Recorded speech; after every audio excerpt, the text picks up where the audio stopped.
आता मी असं जाहीर केलं की त्या पटलावर ठेवले मी, असं जाहीर केलं मी. हो, आपल्याला 6 वाजताच्या आत संपायचं आहे, तेवढं जास्त सहकार्य करा प्लीज. सभापती महोदय, सगळ्या सदस्यांचं या विषयावर आता मी असं जाहीर केलं की त्या पटलावर ठेवले मी, असं जाहीर केलं मी. हो, मराठा समाजाला आरक्षण देण्याच्या मुद्द्यावर आपल्याला 6 वाजताच्या आत संपायचं आहे, तेवढं सत्ताधारी जास्त सहकार्य करा प्लीज. या सभापती महोदय प्रस्ताव आणलेला आहे. तर सत्ताधारी पक्षाने हा प्रस्ताव सदस्यांचा या विषयावर आता मी असं जाहीर केलं की त्या पटलावर ठेवले मी, असं जाहीर केलं मी. हो, केंद्रात आपली सत्ता आहे, आरक्षण देण्याच्या मुद्द्यावर आपल्याला 6 वाजताच्या आत संपायचं आहे, तेवढं पाठीशी जास्त सहकार्य करा प्लीज. या विधानसभेनं विधान परिषदेनं एकमतानं या विषयावर ठराव एकदम मंजूर केलेला असताना आता मी असं जाहीर केलं आपली सत्ता आहे, पुन्हा एकदा सत्ताधारी पक्षाने हा प्रस्ताव का ठेवला? आपली सत्ता आहे, आपल्याला 6 वाजताच्या आत संपायचं आहे, तेवढं पाठीशी जास्त सहकार्य करा प्लीज. कारण ज्या विषयावर प्रस्ताव ठेवलाय त्या विषयाच्या सध्याच्या स्थितीला एकमतानं या विषयावर काय मंजूर केलेला असताना आता मी असं जाहीर केलं की त्या काय पटलावर होणार, काय नाही होणार, प्रस्ताव का होणार, आपल्याला 6 वाजताच्या आत संपायचं आहे, तेवढं जास्त सहकार्य करा प्लीज. मराठ्यांना आरक्षण मिळालं पाहिजे, प्रस्ताव ठेवलाय त्या विषयाच्या सध्याच्या स्थितीला 50% आरक्षणाची मर्यादा केलेला असताना आता मी असं जाहीर ओलांडता केलं येणार नाही, की त्या पटलावर काय नाही होणार, प्रस्ताव का होणार, आपल्याला 6 वाजताच्या आत संपायचं आहे, तेवढं मिळालं पाहिजे का? जास्त सहकार्य करा. मराठ्यांना आरक्षण मिळालं पाहिजे, त्या विषयाच्या सध्याच्या स्थितीला हा सगळा अशी परिस्थिती खासगी आरक्षणाची मर्यादा सत्ताधारी पक्षाने या ठिकाणी मराठा आरक्षणाचा मुद्दा या चर्चेच्या निमित्तानं सभापती मिळालं पाहिजे का? मराठ्यांना या सगळ्याच्या काही जणांनी जे वेगळ्या पद्धतीनं भूमिका मांडली मराठा आरक्षणापेक्षा सत्ताधारी पक्षाने या ठिकाणी उपमुख्यमंत्र्यांनी म्हणजे तत्कालीन मुख्यमंत्र्यांनी कसं आरक्षण दिलं या तळी उचलण्याचाच आपलं पूर्ण भाषण संपवलेलं आहे.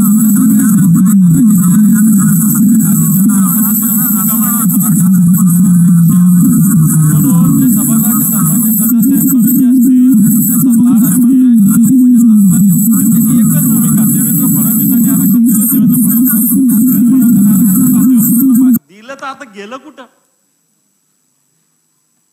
मग दिलं तुमची भूमिका आहे, तर मग आता ते गेलं कुठं? आणि गेलं नसेल तर पुन्हा तुम्ही कसं देणार हे कोणीच सांगितलेलं नाही सभापती महोदय. जर मनोज जरांगे पाटलांनी उपोषण केलं नसतं आणि जर या आंदोलनावर लाठीमार झाला नसता, आता हा विषय पुन्हा एकदा महाराष्ट्रात ऐरणीवर आला असता का? हाही मुद्दा या निमित्तानं निश्चित उपस्थित राहतोय. एकीकडे मुख्यमंत्री महोदय कॅबिनेटमध्ये एक मराठा आरक्षणाविषयी सुस्पष्ट भूमिका आपली मांडतात. ही भूमिका मांडत असताना त्यांच्याच मंत्रिमंडळातले मंत्री वेगवेगळ्या ठिकाणी हजारो लोकांच्या जाहीर सभा घेऊन वेगळ्या भूमिका मांडतात. मराठा समाजाच्या विरोधात भूमिका मांडतात. स्वतः मोठं कोणत्या तरी एका समाजाचं मोठं मसी आहे अशा प्रकारचं समोर प्रतिमा निर्माण करतात. सभागृहातही बोलतात. मला असं वाटतं घटनेनुसार मंत्रिमंडळाचं जी आपली शपथ घेतली जाते मंत्र्याची, त्याच मंत्रिमंडळाचा निर्णय हा कॅबिनेटचा निर्णय हा सामुदायिक असतो. एखाद्या मंत्र्याचा प्रत्येक याच्यात प्रत्येक विषयावर सगळ्या मंत्र्याचं एकमत होत नाही, सुस्पष्ट आहे. असं होतच असतं, असं झालंही पाहिजे. पण या सगळ्याच्या जेव्हा सर्वसमावेशक धोरण ठरतं त्यावेळेस कोणत्याही मंत्र्यांनी कॅबिनेटच्या निर्णयाविषयी बाहेर प्रतिक्रिया दिली नाही पाहिजे. हे आपला प्रोटोकॉल आहे, हा प्रघात आहे. असं असताना कॅबिनेटने घेतलेले निर्णय त्याला एक विरोध, नुसता विरोधच नव्हे तर अतिशय खालच्या भाषेमध्ये मराठा समाजाविषयी टीका केली जाते. आणि मग जे मनोज जरांगे उपोषण करतात ते गोळ्या मारणार. मग गोळ्या मारणार तर पोलीस तुमच्याकडे, गृह खातं तुमच्याकडे, सरकार तुमच्याकडे, तक्रार करा, अटक करा ना. ते करायचं नाही, पण एक स्वतःचं महत्व वाढवणं, स्वतःचं काहीतरी आपलं राजकीय अस्तित्व दाखवण्यासाठी फक्त अशा प्रकारच्या भूमिका घेतल्या जातात की काय, अशा प्रकारची शंका महाराष्ट्रातील जनतेच्या मनामध्ये निर्माण झाली. सभापती महोदय, मी फार इतिहासात जात नाही. माननीय मुख्यमंत्री महोदय या चर्चेवर उपस्थित आहे, मी त्यांचा आभार मानतो. कारण खरं तर त्यांनी या विषयात मागच्या सरकारमध्ये सुद्धा ते या समितीचे सदस्य होते आणि आता तर मुख्यमंत्री. त्यामुळे या सगळ्या मागच्या इतिहासाचे ते साक्षीदार आहे आणि आताच्या इतिहासाचे सुद्धा ते स्वतः साक्षीदार आहेच. चांगलं आहे, घडायला काही हरकत नाही. छत्रपती शिवरायांच्या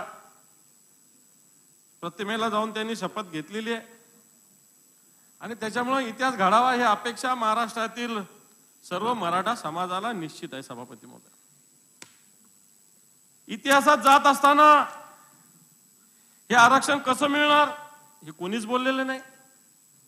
मग तुम्ही 50% मर्यादा वाढवणार का हे कोणी बोललं नाही. ओबीसीतून देणार का हे कोणी बोललं नाही. पण आरक्षण दिलं पाहिजे सगळेच सांगतात.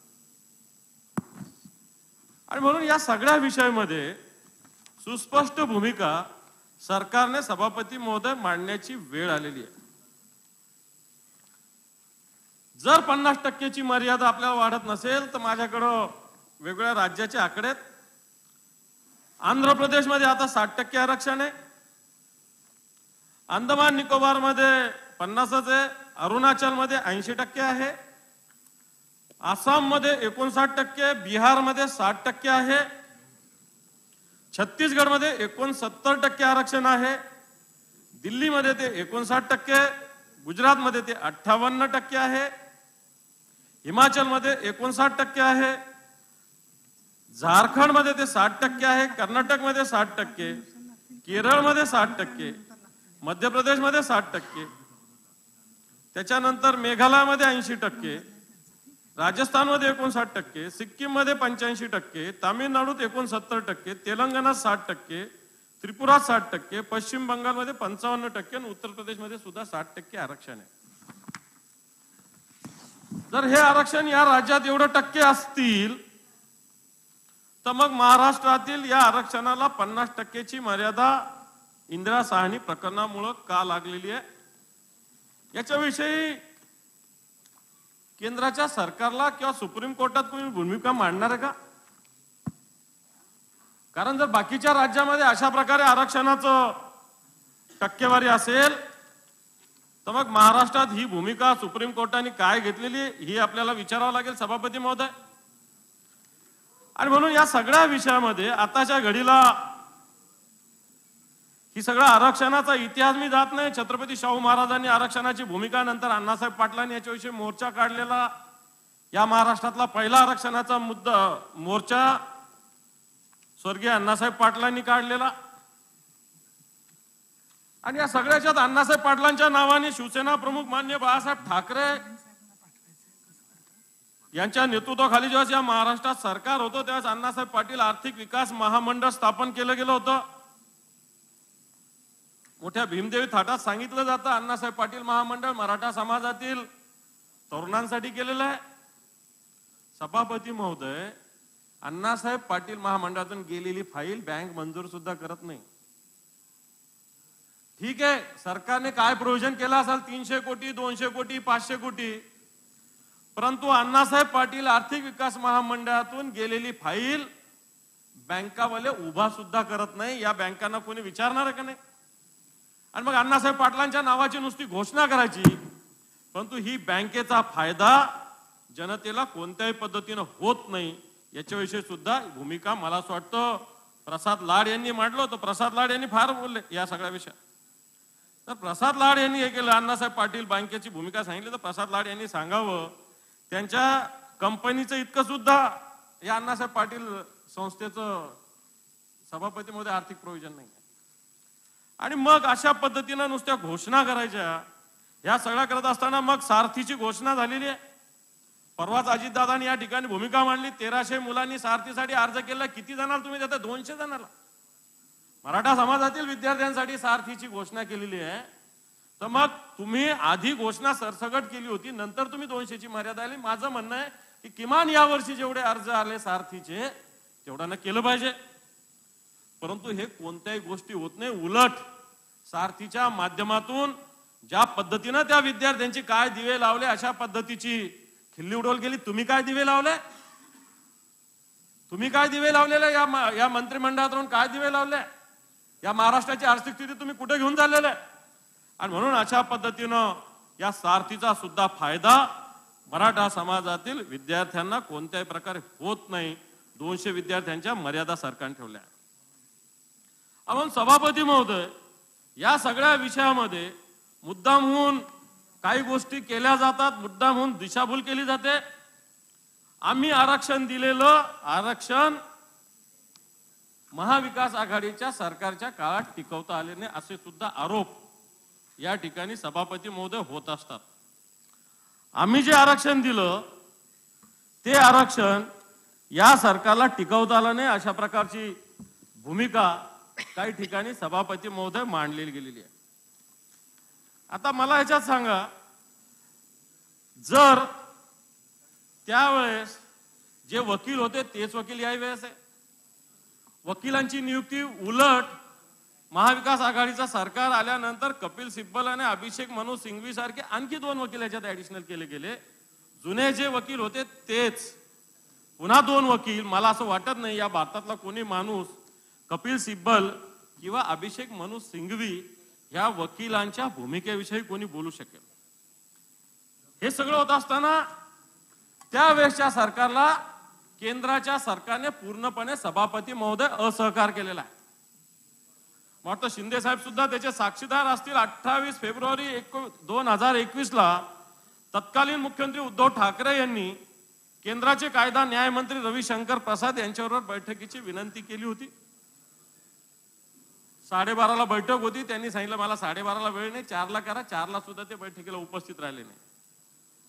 त्याच्यानंतर याच वेळेस महाराष्ट्र सरकारच्या विधी अधिकाऱ्यांनी केंद्राचे विधी अधिकारी अटॉर्नी जनरल के वेणुगोपाल यांची भेट मागितली. यांना भेट सुद्धा दिली गेलेली नाही सभापती महोदय. आणि मग हे सगळं होत असताना मला असं वाटतं एकीकडं त्या सरकारविषयी बोलायचं, तुम्ही टिकू शकले नाही असं म्हणायचं, आणि मग तुम्ही काय करणार आहे त्याच्यानंतर सुद्धा काय काय झालं. आणि या सगळ्या विषयामध्ये ज्या घटना दुरुस्तीचे विषय आहे, ज्या वेळेस देवेंद्र फडणवीस सरकारने या मराठा समाजाला आरक्षण दिलं होतं त्याच घटनेच्या नुसार त्यांना आरक्षण देण्याचा अधिकार होता. खालच्या सभागृहात ते दाव्यासहित बोलले. 102 घटना दुरुस्ती कधी झाली? 102च्या याच्यानुसार राज्य सरकारला त्यावेळेस आरक्षणाचा अधिकार नव्हता. आणि त्या अधिकार नसताना या राज्यानं अशा पद्धतीनं न टिकणारं आरक्षण देण्याचं पाप आणि मराठा समाजाच्या डोळ्यात धूळफेक करण्याचं काम यावेळेस केलेलं सभापती महोदय. आणि म्हणून आता क्युरेटिव्ह पिटिशनचा मुद्दा आहे, त्याच्याविषयी सुद्धा बोललं जातं. पण मला असं वाटतं ज्यावेळेस याचिका रिजेक्ट होते त्यानंतर पुन्हा एकदा पुनर्विलोकन टाकावं लागतं. ते रिजेक्ट झाल्यानंतर क्युरेटिव्ह टाकावं लागते. आणि ते काम आताच्या सरकारने क्युरेटिव्हचं केले, पण पुनर्विलोकन याचिका त्याच वेळेस महाविकास आघाडी सरकारने सभापती महोदय टाकली होती. आणि या सगळ्या विषयामध्ये जर तुम्ही म्हणता आम्ही राजकारण करतो, टार्गेट देवेंद्र फडणवीसांना करतो, देवेंद्र फडणवीस म्हणतात की मी ब्राह्मण आहे म्हणून मला टार्गेट केलं जातं. आजच कशी जात आठवली? ब्राह्मण मुख्यमंत्री झाले या महाराष्ट्राचे, त्याच्याविषयी काही आपण बोलत नाही, पण ब्राह्मण आहे म्हणून माझ्यावर टीका टिप्पणी केली जाते. अशा पद्धतीनं मला असं वाटतं खऱ्या अर्थानं अशी ती भूमिका कधीच मांडायला नव्हती पाहिजे होती, पण ती भूमिका मांडली जाते. आणि मग तुम्ही ज्यावेळेस म्हणता की महाविकास आघाडीच्या सरकारने आरक्षण घालवलं, तर त्याच्याविषयी मला वाटतं या सगळ्या भूमिकेचा सुद्धा विचार होण्याची आवश्यकता आहे सभापती महोदय. ज्या पद्धतीनं मनोज जरांगे पाटलांचं ज्या पद्धतीनं आंदोलन चालू आहे याच्यावर सुद्धा वेगवेगळ्या भूमिका खालच्या सभागृहात मांडल्या गेल्या, अतिशय चुकीच्या भूमिका मांडल्या गेल्या सभापती महोदय. अंतरवाली सराटी या गावामध्ये ज्या पद्धतीनं भजन कीर्तन चालू असताना लाठीमार झालेला आहे, या गावामध्ये लाठीमार होत असताना आजही काही जणांच्या पायामध्ये पोटामध्ये गोळे छर्ऱ्याच्या गोळ्या लागलेल्या आजही तसेच घेऊन फिरतात सभापती महोदय. या सरकारनं सर्वपक्षीय बैठकीमध्ये सगळे गुन्हे वापस घेण्याचं आश्वासन दिलेलं होतं, सर्व मीडियावर आलेलं, सगळ्या ठिकाणी आलेलं, पण तो आजही या सगळ्या लोकांवरचे कोणतेही गुन्हे सभापती महोदय वापस घेतलेले नाही. आणि म्हणून अशा पद्धतीनं तुम्ही या सगळ्या गोष्टी बोलत असताना जनरल डायरला लाजवेल अशा पद्धतीने गोळीबार झाला सभापती महोदय. माता भगिनी शेतातून येत असताना त्यांना गोळ्या मारलेल्या आहे, लहान मुलं शाळा सुटल्यावर येत असताना, घरी येत असताना त्यांना लाठीमार झालेला आहे. अंबडच्या हॉस्पिटलमध्ये, काही लोक संभाजीनगरच्या हॉस्पिटलमध्ये. मला असं वाटतं हे आंदोलन झाल्यानंतर महिनाभर हे सगळे लोक ऍडमिट होते.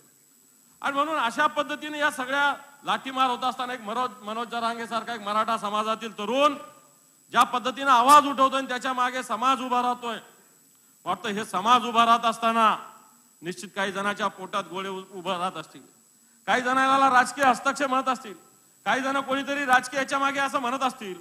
आणि मग राजकीय याच्या मागे आहे तर मला असं वाटतं ओबीसीची भूमिका मांडताना सुद्धा काही राजकीय नेते पुढे येते, याच्या मागे सुद्धा राजकारण आहे का, हा माझ्या मनातला प्रश्न आहे. आणि म्हणून सभापती महोदय, ज्या पद्धतीनं घटना दुरुस्ती नंतर पुन्हा घटना दुरुस्ती अशा पद्धतीने सगळ्या घटना घडलेल्या आहे, या सगळ्या जर भूमिका बघितल्या तर मला असं वाटतं मराठा समाजाला आरक्षणापासून दूर ठेवायचंय काय, अशा प्रकारची स्थिती आजही निर्माण झालेली आहे. सभापती महोदय, बऱ्याच जणांनी मुद्दे मांडले. वेगवेगळे मुद्दे मांडत असताना याच सरकारने ज्या पद्धतीनं छत्रपती शिवरायांचं नाव घेतलेलं आहे, अण्णासाहेब पाटील आर्थिक विकास महामंडळाचं नाव घेतलेलं आहे, सारथी संस्थेचं नाव घेतलेलं आहे, असं होत असताना या सगळ्या ठिकाणी सरकारने छत्रपती शिवरायाच्या पुतळ्याची एक वीट तरी लावली का? ज्या देशाचे पंतप्रधान, आपला स्वाभिमान म्हणतो आपण, ज्यांनी ज्याचं भूमिपूजन केलं, आज त्या पुतळ्याची एक वीटही सरकार लावू शकलेलं नाही सभापती महोदय.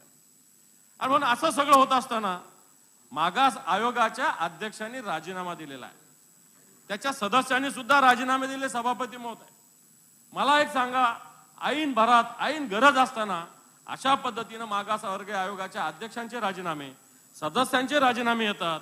आणि याच्यातले काही सदस्य सांगतात की काही मंत्री याच्यामध्ये कामकाजात हस्तक्षेप करत होते आणि म्हणून आम्ही राजीनामे दिलेले. मला सांगा, या सगळ्याच्यामध्ये मागासवर्गीय आयोग हा संवैधानिक दर्जा असलेला एक आयोग असताना याच्या कामकाजात जर मंत्री हस्तक्षेप करत असेल, आपण म्हणाल तसं या आयोगाने काम करावं अशी जर त्यांची भूमिका असेल तर मला असं वाटतं ही भूमिका अतिशय चुकीची सभापतीमध्ये. आणि म्हणून जर अशी भूमिका तुम्ही मांडायची, राज्य मागासवर्गीय आयोगाला काम करू द्यायचं नाही आणि नंतर पुन्हा एकदा काम, मला असं वाटतं मराठा आरक्षणाचं भिजत घोंगडं कायम ठेवायचं का काय, अशा प्रकारची सभापती महोदय माझी आपल्या मार्फत हे सगळं सरकारच्या प्रति माझं म्हणणं आहे. काल एक मुद्दा कोणीतरी मांडला, समोरच्या सत्ताधारी पक्षाच्या मंडळींनी, आता प्रसाद लाड यांनीच मांडला की या सगळ्या समितीच्या कोणत्याच बैठका झालेल्या नाही. सभापती महोदय, माझ्याकडे मागच्या काळात झालेल्या बैठकांचा एक टेंटेटिव्ह माहिती आहे. महाविकास आघाडी सरकारच्या काळात किती बैठका झाल्या आणि आता किती बैठका झाल्या. महाविकास आघाडीच्या काळात तत्कालीन मुख्यमंत्र्यांनी 8 बैठका घेतल्या, उपमुख्यमंत्र्यांनी 5 बैठका घेतल्या. त्यावेळेसचे सार्वजनिक बांधकाम मंत्री जे या मराठा आरक्षण मंत्रिमंडळ उपसमितीचे अध्यक्ष होते, यांनी 22 बैठका घेतल्या. मुख्य सचिवांनी 2 बैठका घेतल्या. आताच्या सरकारमध्ये मागच्या 1.5 वर्षात फक्त 10 बैठका झाल्या. माननीय मुख्यमंत्र्यांनी 4 बैठका घेतल्या आणि जे तंत्र शिक्षण मंत्री या समितीचे प्रमुख आहे यांनी 6 बैठका घेतल्या. मागच्या सरकारने 2.5 वर्षात 37 बैठका घेतल्या होत्या सभापती महोदय या सगळ्या विषयामध्ये. आणि म्हणून अशा पद्धतीनं बेछूट आरोप करायचे, सरकारला वेगवेगळ्या पद्धतीनं, जुन्या सरकारला असो स्वतःची जबाबदारीपासून दूर लपायचं आणि या जुन्या सरकारवर बेछूट आरोप करायचे, अशा प्रकारची सभापती महोदय स्थिती. सभापती महोदय, मागच्या काळातलं आंदोलन का उभं राहिलं याच्या जर इतिहासात आपण गेलो तर या सरकारने 18 एप्रिल 2023ला मराठा आरक्षण समितीची उपसमितीची बैठक घेतली होती आणि या बैठकीमध्ये विदर्भ आणि मराठवाड्यातील कुणबी मराठा या मुद्द्याबाबत सर्व कागदपत्रे, पुरावे, तज्ञ यांना एकत्र करून सर्व बाबी तपासण्याचं आश्वासन दिलं होतं. नवे या बैठकीत ठरलं होतं 4 फेब्रुवारी 2023च्या. आणि मग 3 महिन्यांनी म्हणजे 29 मे 2023 पर्यंत या समितीची सभापती महोदय एकही बैठक झाली नाही. आणि मग या आंदोलनाला खऱ्या अर्थानं सभापती महोदय सुरुवात झालेली आहे. आंदोलन होत असताना अनेक मंत्री जात होते, गिरीजी महाजन बऱ्याच वेळेस गेले, पण चंद्रकांत दादा पाटील या समितीचे अध्यक्ष कधी या आंदोलनाला भेट द्यायला गेलेले दिसलेले नाही, कधीच नाही. बाकीचे मंत्री गेले, परंतु या मराठा आरक्षण उपसमितीचे प्रमुख जे चंद्रकांत दादा आहेत, हे कधीही या आंदोलनात भेटायला गेले नाही किंवा याविषयी भूमिका सुद्धा चंद्रकांत दादांनी कधीही मांडलेली नाही. अनेक मंत्री गेले, मग याच्यातले काही जणांनी तर काही भूमिका सुद्धा मांडल्या. मग विखे पाटील असतील, गिरीश महाजन असेल, दादा भुसे असेल, शंभूराज देसाई असेल, या सगळ्या लोकांनी भूमिका तर मांडल्या, परंतु या आरक्षणाच्या आंदोलनासंदर्भात सभापती महोदय कधीही कोणत्याही प्रकारच्या भेटीगाठी या लोकांनी घेतले नाही. सभापती महोदय, या सगळ्या गोष्टी होत असताना खऱ्या अर्थानं मराठवाड्यातील मराठा समाजातील जनतेचं हे हक्काचं आरक्षण आहे. ज्यावेळेस महाराष्ट्र निर्माण झाला, एक संयुक्त महाराष्ट्र निर्माण झाला, मराठवाडा हा काही 15 ऑगस्ट 1947 ला स्वतंत्र झाला नाही, तर हा 17 सप्टेंबर 1948 ला सभापती महोदय स्वतंत्र झालेला आहे. निजामाचं राज्य होतं, निजामाच्या राज्यामध्ये मराठा समाजालाच कुणबी म्हटलं जायचं आणि कुणबीला पूर्णपणे आरक्षण होतं. परंतु ज्यानंतर महाराष्ट्रामध्ये हे संयुक्त महाराष्ट्र ज्यावेळेस झाला, त्यावेळेस मला असं वाटतं हे मराठ्यांचं आरक्षण काढलं गेलं आणि ते पुन्हा एकदा द्यावं, हीच मागणी आताच्या घडीला मराठा समाज मोठ्या प्रमाणावर करतोय. सभापती महोदय, याच्या सगळ्या इतिहासात गेलं तर मराठ्यांचं हे हक्काचं आरक्षण आहे. 1923 ला मराठ्यांचं कुणबी म्हणून आरक्षण होतं. काकासाहेब कालेलकर आयोगाने जो अहवाल सादर केला त्यामध्ये सुद्धा मराठ्याला ओबीसीत समावेश केला होता. 1960 ला जे 1 मे 1960 ला संयुक्त महाराष्ट्र झाला त्यावेळेस याच्यात समावेश होण्याची आवश्यकता होती. आजही आंध्र प्रदेशमध्ये, तेलंगणामध्ये मराठा समाज हा ओबीसी मध्ये, कारण हा भाग हा आधीच आंध्राचा भाग होता, म्हणजे हैदराबाद संस्थानचा भाग होता सभापती महोदय. आणि म्हणून पुन्हा एकदा जी शिंदे समिती निर्माण झालेली, या सरकारने शिंदे समिती निर्माण केली, चांगल्या पद्धतीने काम करण्याचा प्रयत्न निश्चित करतात, परंतु या राज्याचे कॅबिनेट मंत्री या समितीवरच आक्षेप घेत आहेत. सभापती महोदय, कुणबीच्या या सगळ्या पद्धतीनं नवीन नोंदी होत्यात, या रद्द करा अशा प्रकारची भूमिका करतात. कुणबीच्या नोंदी झाल्या नाही पाहिजे अशा प्रकारची भूमिका राज्याचे कॅबिनेट मंत्री करतात.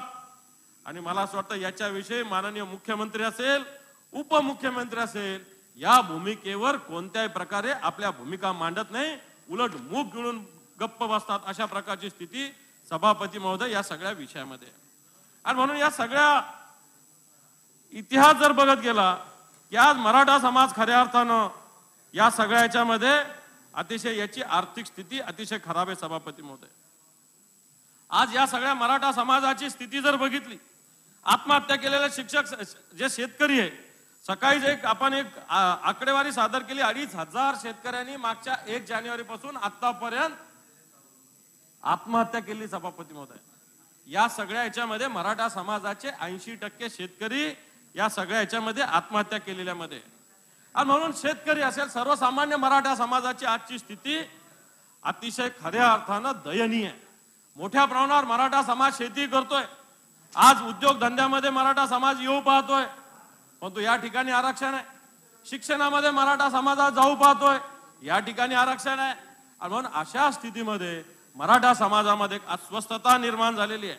आणि या अस्वस्थता ठिकठिकाणी हजारो लोक, लाखो लोक मनोज जरांगे पाटलाच्या नेतृत्वाखाली एकत्र होत असताना शेकडो मराठा समाजाच्या तरुणांनी आत्महत्येचं पाऊल उचललेले. सभापती महोदय, मागच्या सरकारने आत्महत्या केलेल्या, बलिदान केलेल्या या मराठा समाजातील तरुणांना, काही समाजातील तरुणांना नोकऱ्या दिल्या एसटी मध्ये, काहींना 10 लाख रुपये मदत देण्याचा प्रयत्न केला. आज सुद्धा आजपर्यंत 39 तरुणांनी आत्महत्या केलेल्या आहे मराठा समाजाच्या आरक्षणासाठी. आणि अशा पद्धतीने 39 तरुणांनी बलिदान केलेलं असताना अशा बलिदानाची खिल्ली उडवली जाते. आज हे बलिदान होत असताना या राज्याच्या मंत्रिमंडळातले काही लोक या बलिदानाची खिल्ली उडवतात.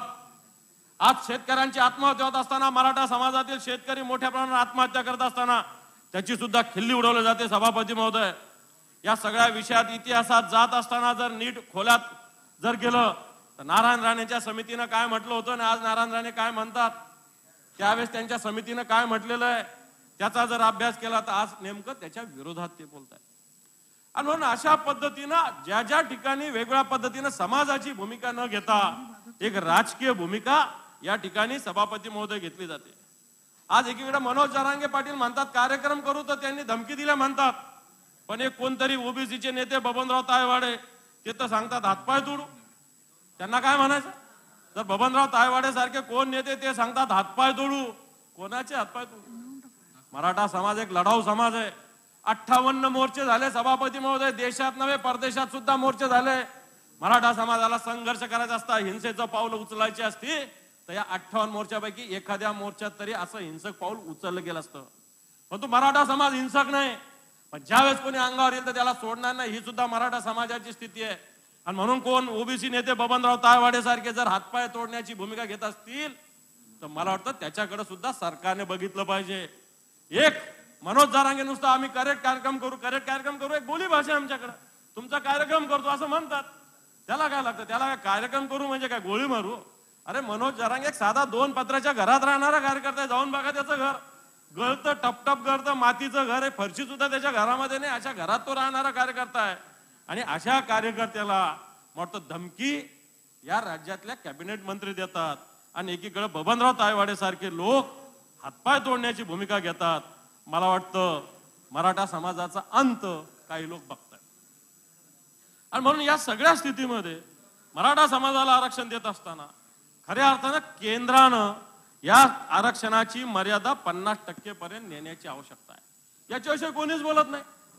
खरं तर संसदेमध्ये दिल्लीमध्ये एक फक्त प्रशासकीय अधिकाराचा मुद्दा आला, सुप्रीम कोर्टाने एक निकाल दिला, तर केंद्राने लोकसभेत राज्यसभेत कायदा केला, 2 महिन्यात नवीन कायदा केला, अंमलबजावणी सुरू केली. आज जर मराठा समाजाला आरक्षण द्यायचं तर 50%ची मर्यादा वाढवावी लागेल आणि याच्यासाठी संसदेला कायदा करावा लागेल. परंतु राज्य सरकारला विनंती करेल, आवाहन करेल की याविषयी भूमिका घेतली पाहिजे. याविषयी भूमिका मराठा आरक्षणामध्ये जर घ्यायची असेल तर लोकसभेमध्ये 50% आरक्षण वाढवण्याची भूमिका घ्यावी लागेल. सभापती महोदय, ओबीसीचं कोणतंही 1% कमी नाही झालं पाहिजे, त्याच्यातून दिलं पाहिजे, ही भूमिका कोणाची असायचं काही कारण नाही. परंतु याला आरक्षणाची मर्यादा ओढवण्याची आवश्यकता आहे. आज कुणबी प्रमाणपत्र देत आहे का? नवीन आहे का? कुणबी प्रमाणपत्र नॅचरल मिळतं, आधीपासून मिळतं कुणबी प्रमाणपत्र, आता त्याचा गवगवा झाला. पण कुणबी प्रमाणपत्र वंशावळीनुसार आधीपासून 5 नातेवाईकाचे जर कुणबी प्रमाणपत्र मिळाले असले तर त्याला कुणबीचं प्रमाणपत्र मिळतं. मी माननीय मुख्यमंत्र्यांना एक विनंती करेल, माननीय मुख्यमंत्री महोदय, माननीय मुख्यमंत्री महोदय, माझी याच्यात एक विनंती राहील की याच्यामध्ये खऱ्या अर्थानं आईच्या म्हणजे मातेच्या घरचे सुद्धा पुरावे गृहीत धरले पाहिजे. इंटरकास्ट मॅरेज नसताना काही जण नातेक होते, आमच्या मराठवाड्यातले नातेक होते, धुळ्याशी आहे, 40 गावची, बुलढाण्याशी आहे. जर बुलढाण्याची मुलगी ओबीसी असेल, धुळ्याची मुलगी ओबीसी असेल, 40 गावची मुलगी ओबीसी असेल, जळगावची मुलगी ओबीसी असेल आणि मराठवाड्यातला व्यक्ती जर मराठा असेल, नात्यात असेल, गोत्यात असेल आम्ही, तर त्या आईचं नातं सुद्धा ओबीसी सर्टिफिकेट द्यायला मला असं वाटतं गृहीत धरता येईल. अशा प्रकारची मागणी मी आपल्याला करतो मान्य मुख्यमंत्री. होऊ शकतं, मी म्हणत नाही इंटरकास्ट मॅरेज मधलं करा, पण नात्या गोत्यातलं करायला काहीच हरकत नाही, असं होऊ शकतं. कारण रोटी बेटी व्यवहार कुणबी आणि मराठा आहेच आहे. मी सांगतो, आमच्या संभाजीनगर मध्ये खाली घाटाच्या खाली 40 गावला गेलं मुख्यमंत्री महोदय, खाली 40 गावच्या घाटात, जळगावला गेलं, अजिंठ्याला गेलं की तिकडचे सगळे लोक ओबीसी आहे. आमच्या आत्या असतील, आमच्या बहिणी असतील, तिकडे त्या ओबीसी प्रमाणपत्र आहे त्यांच्या मुलाला आणि आम्हाला इकडे मराठ्याचं प्रमाणपत्र आहे. आणि म्हणून मला असं वाटतं हे सगळं करताना त्याचा सुद्धा विचार, कारण फक्त वडिलांच्या कास्टचा विचार होत असतो, आईच्या सुद्धा जातीचा विचार. मी इंटरकास्ट केल्याविषयी मुळीच बोलत नाही, जे नात्यात आहे त्यांच्याविषयी बोलतो. आता गिरीश महाजनांकडची एखादी मुलगी आमच्या संभाजीनगरला केली तर ती ओबीसी तिकडं आहे का नाही महाजन साहेब? आणि मग असं जर नात्यात व्यवहार बेटी व्यवहार होत असेल तर मला वाटतं त्याचा सुद्धा विचार मुख्यमंत्री महोदय करता येऊ शकतो. आपण ते कराल असं मला वाटतं. आणि म्हणून हा मराठा आरक्षणाचा मुद्दा होत असताना ज्या पद्धतीनं सरकारमधले मंत्री वेगळ्या भूमिका घेतात, सरकारमधले मंत्री ज्या पद्धतीनं मराठा समाजाला वेगळ्या पद्धतीने टार्गेट करण्याचा प्रयत्न करतात, मी मुख्यमंत्र्याला आवाहन केलं, अशा मंत्र्यांना थांबवा, अशा मंत्र्यांना थांबवलं पाहिजे. मंत्रिमंडळाचा निर्णय मान्य नाही तर मंत्रिमंडळातून त्यांना बाहेरचा रस्ता दाखवला पाहिजे. परंतु मराठा समाजाला आरक्षण देत असताना मला असं वाटतं मराठा आणि ओबीसी गुन्ह्या गोविंदाने गावागावात राहतात. आताच्या घडीला हे वातावरण खराब करण्याचा प्रयत्न गावागावात होतोय. मराठा समाज प्रत्येक गावातला एक नेतृत्व करणारा समाज आहे. या मराठाच्या समाजाच्या बरोबर सगळे समाज गुन्ह्या गोविंदाने राहत आलेले आहे. पण आताच्या घडीला अशा पद्धतीनं समाजात दरी निर्माण करण्याचा प्रयत्न काही लोक करतायत. मराठा असतील, धनगर असतील, वंजारी असतील, बंजारा असतील, माळी असतील, साळी असतील, कोळी असतील, सुतार असतील, लोहार असतील, हे सगळे लोक एकत्र गावामध्ये 12 बलितेदार ज्याला म्हणता येईल एकत्र राहतात. पण तो आताच्या घडीला सरकारमधले काही लोक जाणीवपूर्वक हे वातावरण खराब करण्याचा प्रयत्न सभापती महोदय करतायत.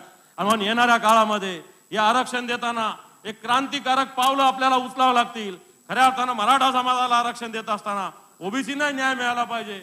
धनगर समाजाच्या मागण्याचा सुद्धा विचार होत असताना नुसत्या घोषणा झालेल्या. धनगर समाजाला आरक्षण पहिल्या कॅबिनेटमध्ये देऊ सांगितलेलं आहे. धनगर समाजाला घरकुल देण्याची घोषणा, 10,000 लोकांना घरं देण्याची घोषणा झालेली आहे. आता त्या कोणत्या तरी एका सदस्याने सांगितलं तांड्या वस्तीला रस्ते झाले, धनगर वस्तीला कुठे झाले, कुठं बजेट आहे, कुठं बजेट आहे त्याला. आणि म्हणून फक्त घोषणा करायच्या ओबीसीसाठी, परंतु प्रत्यक्षात घोषणा कुठेही मिळायच्या नाही. अशा पद्धतीने धनगर समाजाला सुद्धा अतिशय आर्थिक स्थिती, धनगर समाजाची गावगाव जर बघितलं, मेंढ्या घेऊन फिरतात, उन्हात फिरतात, पावसात फिरतात, झाडाखाली राहतात, साधी कोणा खोपडी सुद्धा लावता येत नाही, अशा प्रकारची धनगर समाजाची स्थिती आहे. आणि मग यांच्या मागण्या, मी म्हणेल आरक्षणाचं जे व्हायचं ते पण प्राथमिक मागण्या तर करा. घरकुल 10,000 द्यायचे सरकारने घोषणा केली, द्या. जिथं धनगराच्या वस्त्या तिथं रस्ते द्या. कुठे रस्ते? आड रानात डोंगरावर इकडं कोड्या कपरेत राहतात पुढे रक्षे, तांड्यावर कुठे रस्ते आहेत. आणि म्हणून या योजना नुसत्या सरकारने जाहीर केलेल्या योजना आहे, पण या योजनेची अंमलबजावणी सुद्धा होण्याची आवश्यकता आहे. तांडा वस्ती नावाची सरकारची योजना आहे. काय तांडा वस्तीला एका मतदारसंघात 5 लाख 10 लाख रुपये सुद्धा मिळत नाही, अशा प्रकारची सरकारची स्थिती आहे. आणि म्हणून नुसत्या घोषणा करायच्या, प्रत्यक्षात काही द्यायचं नाही. मराठ्यांना काही द्यायचं नाही, ओबीसीला काही द्यायचं नाही. हे दोन सगळे एकमेकांमध्ये झुंजवायचे आणि स्वतःचं राजकारण करायचं, अशा प्रकारचं काम सरकारमधले काही लोक करतायत. अशा प्रकारचा एक जनतेच्या मनात समज झाला आहे. म्हणून येणाऱ्या काळामध्ये मराठा समाजासाठी एक क्रांतिकारक पावलं उचलत असताना हा महाराष्ट्र गुण्यागोविंदानं कसा राहील याच्यासाठी सुद्धा आपण सगळ्यांनी मिळून प्रयत्न करावे, अशा प्रकारची विनंती आवाहन करतो आणि थांबतो. धन्यवाद. धन्यवाद.